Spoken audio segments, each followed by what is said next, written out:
So there is an unquestionable artistry and romanticism that comes with watches. So today what I wanted to do is continue our series of picking out watches for different occupations, focusing on those more creative fields. So for this video, we have 8 different personas and we'll be picking out 2 watches for each persona. We will try to get some different variety on price where appropriate, but the most important driver is fit for that persona. And just as much as these are going to be watches that probably could be good fits for people in these occupations, we'd like to have some fun in the process, so being pretty lighthearted here. Now, Roman numerals are one of the most common ways of displaying hours on more elegant watches, but one of the biggest mysteries in watch collecting is the Roman numeral number 4, which is written different on watch dials than any other place that you will find them located.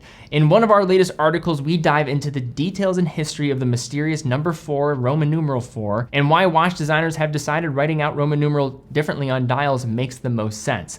Check it out in the description down below, one of my favorite articles that we have completed as of late. Now for our first persona here, we have the musician. This could be an amateur or professional, whether that's a teacher, studio musician, a student in a jazz band, or at a music conservatory. This is what we're looking at. And to kick us off here, I want to start with one of my favorite discoveries in the past 12 months, and this is the Seiko metronome SMW006. So if you have never heard of this watch, and I think why I wanted to include it in this is because, for one, it's doing something so unique, but the other reason why I love this watch is that it is not that expensive. You're talking about $200. Sure, nice chunk of change, but in the grand scheme of watches, this is absolutely an attainable watch. Now, what's so unique about this piece, outside of, it looks great. I mean, you're talking about pretty wearable case dimensions, 36.5 millimeters, 39.6 millimeter lug to lug, Seiko quartz movement on the inside, but this watch legitimately offers an actual metronome. We'll have the minute hand jump into position and will bounce back and forth to provide a legitimate metronome with easy ability to adjust the speed, another push of the button, and it also gives you the sound. Very fun, it's intriguing, and a useful complication I could imagine for somebody that is in the musical field. Inexpensive for what it is and a conversation starter to say the least. Now, given this is a musician, it felt right to include a watch on this list that was going to create an audible sound that you could hear. And for that, we have the Christopher Ward Bel Canto. Now, this is not going to be your traditional chiming watch, but in terms of value for the dollar for a chiming related piece, really hard to beat. 41 millimeter case, lug to lug of 48 millimeters, and one of the most innovative movement concepts that I have seen in this price range. You have a sonnerie au passage, which will allow the chime of this watch to go off every single top of the hour. Grade 5 titanium case, and the modular plate for this movement has an additional 60 parts on top of that original base. So remarkable watch, and all for the price of around a Tudor Black Bay. For our next creative here, we have the industrial designer. This is someone who spends all their time searching for the perfect marriage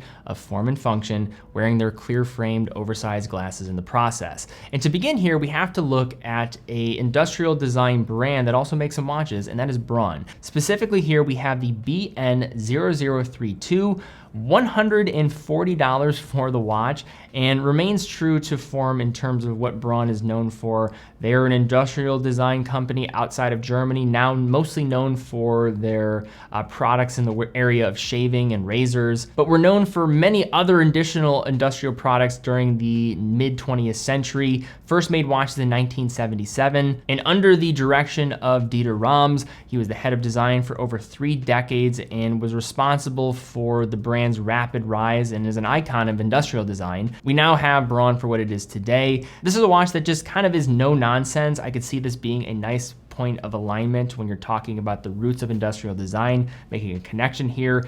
It's relatively cheap, it's minimal as can be, very much about the business, and still on the wrist feels like a real watch. Next, we have the Junghans Max Bill Automatic. So this is a watch that comes from a design created by Swiss designer Max Bill. He was a graduate of the Bauhaus School of Design and was commissioned by Junghans in the 1950s to originally create a wall clock, a kitchen wall clock that was such a hit that they eventually started to navigate into the world of wristwatches. And one thing I love about this design is once you know the context of the wall clock and transition into a wristwatch, you start to see some of the same design elements. This is almost like a wall clock for your wrist. Slim bezel with the curvature of the dial and that crystal on top. It almost looks as if it is jumping out at you when you look at this watch straight on. The numerals and typeface is beautiful. It's all about simplicity and being able to read at a quick glance while also upholding just a standard of style and beauty in the process. Next up, we have our painter. So whether you have an Etsy account with some happy customers or are doing exhibitions at larger galleries, these are two watches that could be a fit. To begin, we look at a German brand known as De Facto with their Kinetic. So this is a lesser known German micro brand concentrating on minimalist design language. It was started in 2009, but is a member of the Ichler Group, who have been around since 1924. They also run different brands like Archimede, which you might be familiar with their Pilot Flieger watches. But the special thing about this watch, this is a little bit more of the higher end range for them in terms of what they're delivering. A lot of stuff under $1,000 that you also will have available to you. 39 millimeter case, relatively thin, lug to lug of 45 millimeters, water resistance of 100 meters, and a Swiss movement on the inside. But why this watch is pretty compelling and I think fits the mold of the painter category, the unintentional airbrushing of the dial with that very simple and almost sterile black backdrop, I think creates this nice dichotomy. And next we have Anordain, just an amazing brand based in Scotland. Here we have their Model 1 Plum Fume. So this is a watch I actually personally have in my collection. It's a watch I featured on the channel before. And Anordain is a brand that is quickly growing because of what they're doing at the price range in which they represent, and that is being known for their enameled dials. These enameled dials take up to 12 hours to complete, and they're going to be done with this powdered glass to create these different arrays. They'll be then baked in an oven to 800 to 1200 degrees Celsius or 1472 degrees Fahrenheit to 2192 degrees Fahrenheit. I know we have people watching all around the world. All the enamel is done in their studio. All their assembly is done in their studio and regulation. All of this is done in-house. You have some different movement options. You have the Solida variants, as well as some La Joux movements available to you at order. Typically are very backed up when it comes to orders, just given the amount of time that goes into producing these dials. There's a lot of trial and error too. The failure rate is higher than most dials you're going to see in the industry. Some of the most attainable enamel dials that you are going to find in the market, and some beautiful ones at that. Next, we have the graphic designer. So if you're somebody that makes all your watch purchasing decisions based on typeface, which is not to be confused with the word font, and values striking visuals above all else, you might be our graphic designer persona. To begin, we're going to look at a brand that most people will know, and that is Hermes, but maybe you don't know them for watches. But if you're talking about unique typeface numerals on a watch dial and showcasing some different design, I think you have to mention Hermes. They are growing in their watch category. It's a small fraction of what this brand is known for, but they've really taken off in terms of what they're delivering. Looking here at the H08. This is a sports-oriented watch, cushion style. We recently saw their mono pusher that was available with the H08 collection this year at Watches and Wonders, which is a very cool watch itself. But you can get into these watches right around that $5,000 price tier for starting prices. And what you're getting with the Vaucher movement on the inside, one of the greatest third-party providers for movements at this price range, and getting a design that is very much its own thing. It's not pulling really from anything, and that's for a brand that is just getting started in also being in more the fashion sector. You typically will see an absence of thought for most of these fashion watch brands. They basically just see it as a line and extension, as a way for them to make more money rather than actually going ahead and showcasing some of their creativity. In the case of Hermes, I think they're doing that well. I mean, come on, look at some of these numerals. Look at that 4. Just look at some of these hour markers and numerals that they're using to showcase the time. I think it's rather unique and very well done. Next up, we have the Nomos Metro Power Reserve. So this is a watch that brings in many different just orientations of design, use of negative space, and also how it's able to display in a very unique way something that is easy to understand with the Power Reserve.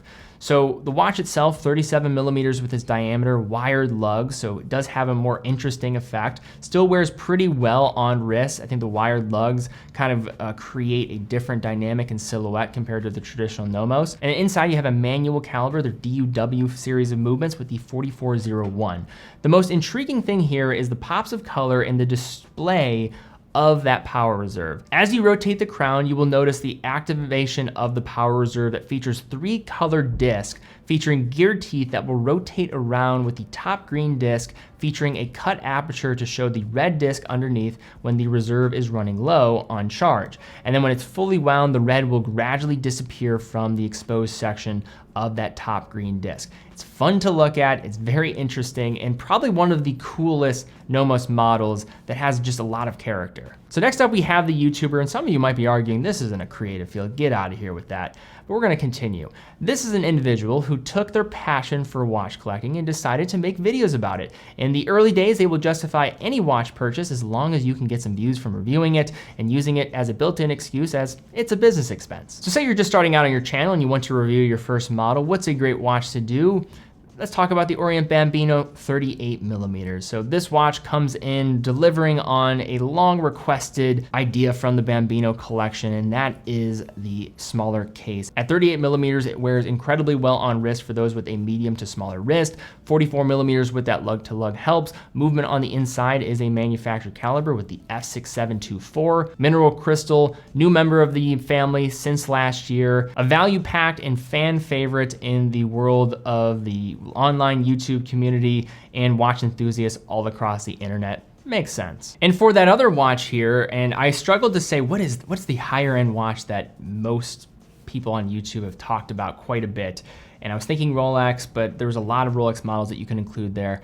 I am just gonna mention the Tudor Black Bay 58 because when I think of like the online YouTube watch community, 2018, when this was originally unveiled, was when I would say most YouTube channels really started to grow. Things were starting to really pick up. It was very different than when things just started on the watch YouTube sphere. And this is a model that pretty much everybody, I feel like, as you start to get a YouTube channel, talks about at least once. I know I'm guilty of it, and I think this watch is great, but certainly does kind of fit the mold of that stereotypical watch that people cover. 39mm, 47.5mm lug-to-lug, 200 meters of water resistance, now available in a wide variety of different dial colors and options. It's a beloved model with reason. It's able to fit the mold as the stereotypical watch to include in a series like this, just because it is that good, and now has become one of these just no-brainers in the watch collecting community. Next, we have the Architect. This is someone that values design, will incorporate maybe some avant-garde elements, but also structure in unique ways to display simple tasks that can be accomplished. Doesn't mind a nod or two to prominent architects and their work either. So first here we have the Bulova Oculus. So this is a watch that it felt like a no-brainer. It is created with this long-standing partnership that Bulova has with the Frank Lloyd Wright Foundation, arguably the most famous American architect ever. I became aware of Frank Lloyd Wright because I am in an area of the United States where he built many of his different houses. And I actually, one of the first videos I think I ever posted on YouTube was when I was doing real estate videography for higher end listings for a house in the Cleveland area. So I kind of have this soft spot. So the Oculus is a watch that has this cool, unique dial, use of different shapes and forms, and also incorporates an open heart layout with the Miyota caliber on the inside. Certainly not for everybody, but if you're talking about a more playful option for someone of this persona under $500, lot to like. Next up, we have the Icopod Megapod. This brand was originally started in 1994, Swiss brand, was dormant for some years in the early 2010s and was revived by a gentleman named Christian Louis. They basically have two parts of their collection. They have their Swiss-made higher-end pieces, and then they have their Japanese Miyota-powered variants that you can find for less than $1,000 or around that price range. They've worked with different designers, architects, including Mark Newson, who was originally the designer of the brand and has established his status in many watchmaking efforts, such as his Hourglass. This watch is one of their more entry-level position pieces, very unique case dimensions. I actually love the silhouette of these cases. And on the inside, a Miyota 9 series movement, so a high beat Miyota. So next up, we have the Filmmaker. So this is the stereotypical cinephile and filmmaker professional, argues at great lengths about the greatest and worst directors and loves to screen indie films in their spare time at their space. Now, first we have to look at a brand that is known for being in cinema. They've actually been in over 500 films in their history, and that is Hamilton. Here we'll look at the Hamilton Khaki Field Murph. So you could look at the 38 and 42, depending on which one you prefer to go for, but this is the watch that was famous for being in Interstellar in, I believe, 2014. Last year, we saw the release of the 38mm option, which is not going to have the Eureka Morse code on the second hand. So if you're somebody that needs to have that, I'd go for the 42mm option. You could probably argue which one is more true to the film, but I'll leave that for the comments down below. 80-hour power reserve movement on the inside, 100 meters of water resistance, great sizing options when you're talking about both 38 and 42, so pretty much going to be happy regardless of your wrist size. So that's gonna cover 95% of people out there. And is essentially just the more buttoned up, refined version of the traditional khaki field mechanical. And next up we have the Tag Heuer Monaco, and this one just feels appropriate because it's a iconic watch, number one, but also it's associated with Steve McQueen's original Monaco he famously wore in Le Mans. Now, when the Monaco was originally unveiled, it was kind of seen as the more avant-garde sibling of things like the Ottavia and the Carrera, but now it's developed this cult status in the world of watchmaking, and a true iconic status at that, with its unique square silhouette. These watches, in terms of their diameter, are not that large, but given their thickness and just how this watch wears, it's very unique. It is probably best on larger wrists. And the blue and red colorway associated with Steve McQueen, I think that this is just it at its truest form. On the inside, you also get the caliber 02. It's a column wheel caliber with an 80-hour power reserve, and one of the slept-on picks when you're talking about a vertical chronograph movement in that luxury tier. And now for our final persona, we have the craftsperson. This is someone who works with their hands and appreciates watches made by people who do the same. Now, to kick us off here, we have the Louis Erard marquetry. Now, Louis Erard is a unique independent watchmaker that pairs traditional watchmaking handcrafts with more attainable price points thanks to their use of third-party calibers. In addition to that, they're also known for doing a lot of these collaborative releases with designers and interesting artists in the world of horology and beyond that. This marquetry dial is actually handmade by an artist, where it is entirely made of wood. It's a very difficult and time-consuming process. They actually have a video on their channel where they showcase how this is done. It includes 70 pieces of wood that are stained in different colors to get this very visually entrancing end result. And why I think this watch is really special is that you have this handmade dial in a price range that's under $5,000. Again, is it going to be a watch that is going to be for everybody? Absolutely not, but for the right individual that has an appreciation for what is being done here, could be a perfect fit. And finally, to close us out, I want to look at a cool young watchmaker, and that is Philippe Pichlik. So he's a German watchmaker who has really come onto the scene in the last couple of years, known for leaning into traditional watchmaking and more just handmade, more attainable pieces, or at least relatively speaking for an independent brand. He started off producing watches right in that under $5,000 price tier. He has been scaling production, and it's getting harder and harder because now there's more hype around him, but he's still doing some incredible stuff. Dials are being engraved to a very fine degree by a single artisan, and movements as well, even though they're using Unitas movements, totally are revamped with different bridges, beveling on their edges, engraving, snailing on the ratchet and crown wheels. And then on some of the higher end pieces, you'll get further hand engraving on different bridge components. I think it's one of the most interesting points of value in the world of watch collecting at the moment in the indie sphere. I'd recommend checking out Swiss Watch Gang and his many videos on this watchmaker. He was the one that really put me on to looking a little bit deeper into him, and I think he's done a phenomenal job in showcasing why these watches are so special. But you're talking about some of the best value in the world of independent watchmaking, and an element of watchmaking that is really about these crafts that are done by hand. But all right, guys, that is my video here today looking at watches for different occupations in the creative sphere. Do you like my picks? Do you not like my picks? Of any of these options, or these two watches picked, which one of these would you go for? Love to see your comments down below. Also, are you in a creative field? If so, what is your watch of choice on a daily basis? Or what watches do you have in your rotation? Does it have any effect on your day-to-day or bring something very unique in expressing who you are?